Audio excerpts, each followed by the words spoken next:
Bebo vanished after several relaunches. As the social media landscape of 2005 unfolded, Michael and Jochi Birch emerged as unlikely architects of a phenomenon. From their San Francisco home, they launched Bebo, a site that would redefine online interaction.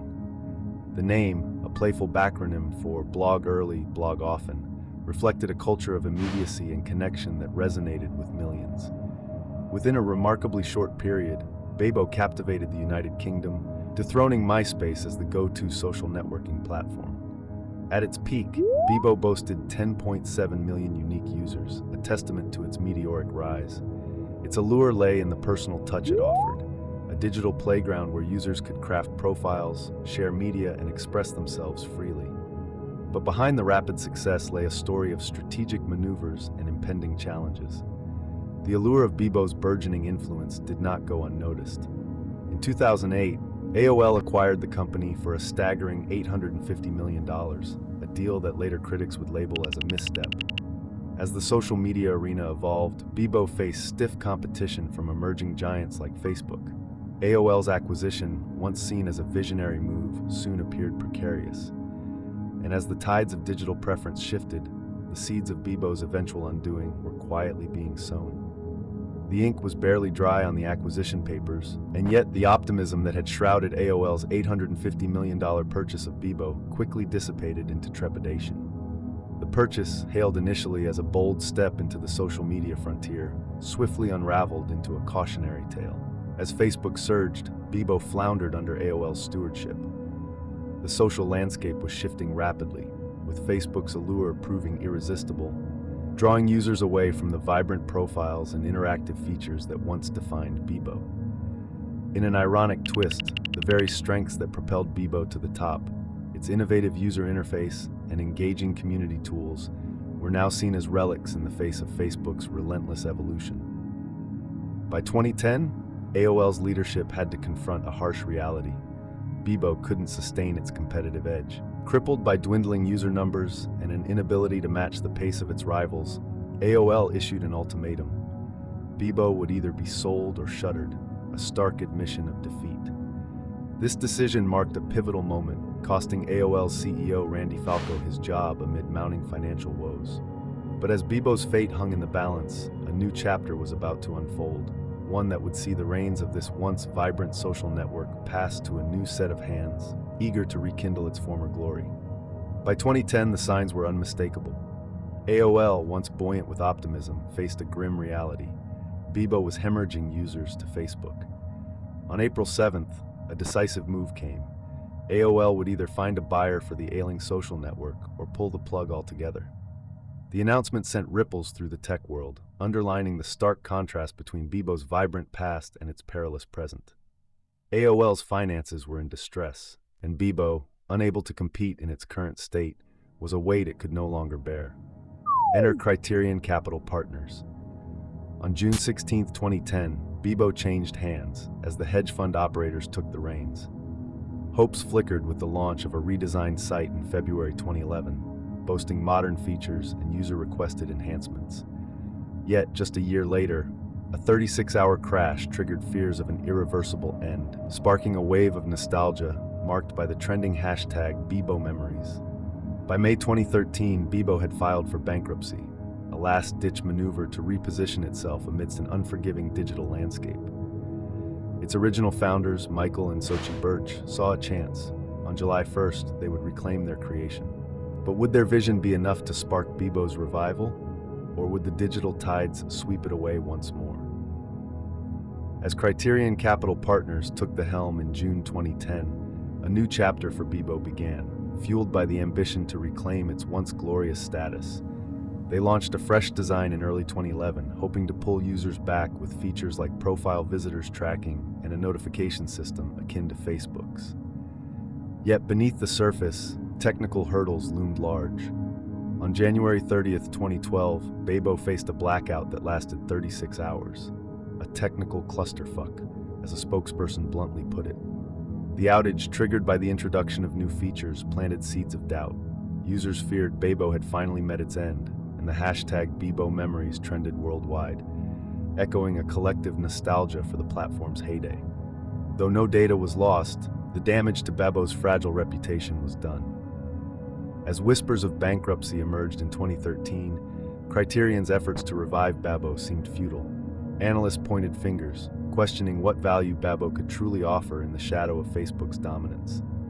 Meanwhile, behind the scenes, a familiar duo watched closely, readying themselves for a pivotal comeback.